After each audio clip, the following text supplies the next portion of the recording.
দর্শক বন্ধুরা, বক্সনগরে এসে ঘুরতে ঘুরতে এমন একটা জায়গায় চলে আসলাম, সেটা আপনাদের সঙ্গে যদি আমি শেয়ার না করি আমার এই প্রতিবেদন সম্পূর্ণভাবে অসম্পূর্ণ হয়ে থাকবে।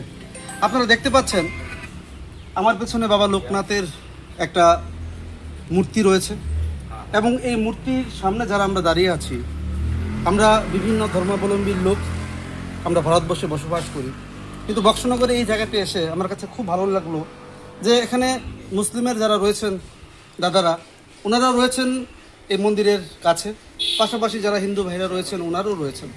একটা সম্প্রীতির একটা মেলবন্ধন যাকে বলে, এটাই কিন্তু আমাদের ভারতবর্ষের একটা ছবি।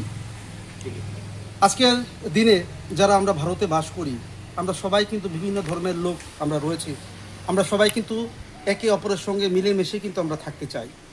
আজকে এখানে এসে আপনাদের সামনে এই জিনিসটা, যে বক্সনগর এলাকায় যেখানে বিশেষ করে মুসলিম অধ্যুষিত একটা এলাকা, এখানে আপনারা দেখতে পাচ্ছেন সুন্দর একটা বাবা লোকনাথের মন্দির। এখানে রয়েছেন বিভিন্ন ধর্মের মানুষরা, এখানে কিন্তু আসেন।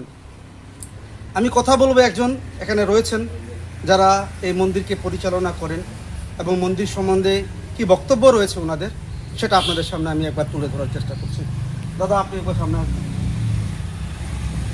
প্রথমত মিনালি নিয়ে নেনে আপনাকে স্বাগত জানাচ্ছি। আপনাকে ধন্যবাদ। কি বলবেন এই বাবা লোকনাথ মন্দির প্রসঙ্গে, আপনার কি বক্তব্য রয়েছে? আমাদের বক্সনগরে হিন্দু মুসলমান আমরা সবাই মিলেমিশেই বসবাস করি। তো এই মন্দিরটা আমরা 2007-এ প্রতিষ্ঠিত হয়েছে। এমনকি মন্দিরের কালেকশানের আমরা 50% যে উৎসব যেই কিছুই হয়, যে কোনো অনুষ্ঠানেই আমরা 50% টাকা পয়সা মুসলিম অংশের লোকের থেকেই আমরা কালেকশন করি। তার মধ্যে মিলেমিশে আমরা সবাই কাজ করি।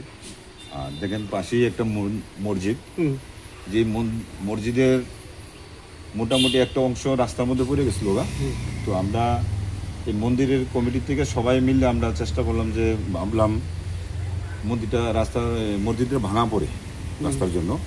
তো আমরা সবাই যদি আমাদের ভিতরে মিলবন্ধনটা না থাকতো তাহলে তো এটা এমন হইতো না। আমরা কমসে কম 5 থেকে 6 ফুট জায়গা আমরা থেকে সাইরা, এই মন্দিরের আশ্রমের জায়গা থেকে সাইরা আমরা এই রাস্তার জন্য মন্দিরটা বাঁচাই দিয়েছি আমরা।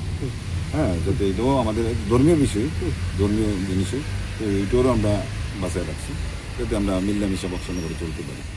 আর বর্তমানে আমরা এই MLA আসার পরে থেকে, তোফাজ্জল হোসেন আসার পরে থেকে এই রাস্তাঘাট, এমনকি আমাদের এই বাউন্ডারি করে দিয়েছে, মন্দিরেরও সহযোগিতা করে দিয়েছে। হ্যাঁ, বিধায়ক করে দিয়েছে। হ্যাঁ, বিধায়ক দিয়েছে। এমনকি আরও প্রতিশ্রুতি দিয়েছি যে আমরা নাইট মন্দির বানাবো, তাই নিয়ে আরও আমাদেরকে সহযোগিতা করবে, আগামী দিনে আরও সহযোগিতা করবে। এবারও উৎসবে আমাদেরকে বড় ধরনের মোটামুটি আমাদেরকে সাহায্য করেছে। ধন্যবাদ আপনাকে। আপনাদের কাছ থেকে জানতে চাইব, আপনি মুরব্বী মানুষ রয়েছেন, কি বলবেন এই মন্দির প্রসঙ্গে, বাবা লোকনাথ মন্দির প্রসঙ্গে, যেহেতু আপনারা এলাকার মানুষ, এলাকায় থাকেন, কি বলবেন? ধন্যবাদ আপনাকে আমার পক্ষ থেকে এবং আমার মুসলিম এবং হিন্দু যারা ভাইয়েরা আছে সবার পক্ষ থেকে আপনাকে ধন্যবাদ। জোরে বলবেন। আপনাকে ধন্যবাদ। আমরা এখানে বক্সনগরবাসী, বিশেষ করে হিন্দু মুসলিম অধ্যুষিত এলাকা, বিশেষ করে আমরা মুসলিমরাই প্রায় সংখ্যাগরিষ্ঠ দিকে মুসলিমরাই আছে বেশিরভাগ। তারপরেও আমরা দীর্ঘদিনের একটা অতীত থেকে আমরা দেখে আসছি। আমার বয়স বেশি নয়, 45, 81 আমার জন্ম। তাহলে তো আপনি মুরব্বী করতে গেলেন না, আমার আঙ্কেল তারা সবাই আমার বড়। কিন্তু তো যাই হোক, আমি দীর্ঘদিন ধরে যেটা দেখে আসছি আমার প্রাপ্তবয়স্ক থেকে, যে আমাদের পাড়া, এটাই আমাদের পাড়া, হিন্দু মুসলমান সবাই আমরা একটা সম্প্রীতির মাধ্যমেই আমরা চলে আসছি। হ্যাঁ, আমাদের মধ্যে কোনো আত্মকলহ নেই, আমাদের মধ্যে কোনো নিজেদের মধ্যে কোনো হিংসা বিদ্বেষ, এটা দীর্ঘদিন ধরে আমরা দেখে আসছি, এখনও এটা চলছে। পাশাপাশি আমাদের যে মসজিদ প্রাঙ্গণ, সেই মসজিদ এখানে আজ থেকে প্রায় আমার জন্মের আরও আগে থেকে এই মসজিদ এখানে প্রতিষ্ঠিত। তারপরে আমার আঙ্কেল দুলাল আঙ্কেল যেটা বলেছে যে 2007 থেকে আমরা ওইটা দেখে আসছি যে এই মন্দির হয়েছে। হ্যাঁ, আমাদের মধ্যে পাশাপাশি মন্দির এবং মসজিদ, আমরা মোটামুটি সবাই মিলেমিশেই এখানে বসবাস করছি একটা সুন্দর একটা পরিবেশে। হ্যাঁ, আগামী দিন আমরা আরও এই সুন্দর পরিবেশটাকে আরও সুদৃঢ় করে আমরা যাতে যে আগামী দিন চলতে পারি সেই প্রত্যাশাই আমি রাখছি সবার কাছে। ধন্যবাদ আপনাকে। দর্শক বন্ধুরা, আপনারা শুনতে পেয়েছেন এখানে হিন্দু যারা রয়েছেন বা যারা মুসলিম সম্প্রদায়ের যারা মানুষরা যারা রয়েছেন ওনাদের বক্তব্য আপনারা শুনতে পেয়েছেন। এটি হচ্ছে আমাদের ভারতবর্ষের একটা সুন্দর একটা ছবি। আমরা চাই সবাই মিলে আমরা একসঙ্গে বসবাস করি। আজকে এই বক্সনগরে এসে সেই জিনিসটা আমি প্রত্যক্ষ করলাম, তাই আপনাদের সঙ্গে সেটা ভাগ করে নেওয়ার চেষ্টা করেছি। দর্শক বন্ধুরা শুনতে পেয়েছেন সামনে একটা মসজিদ রয়েছে, সেই মসজিদের একটা অংশ রাস্তার জন্য সেটা পড়ে গেছিল, ভাঙার কথা চিন্তা ভাবনা করেছিল।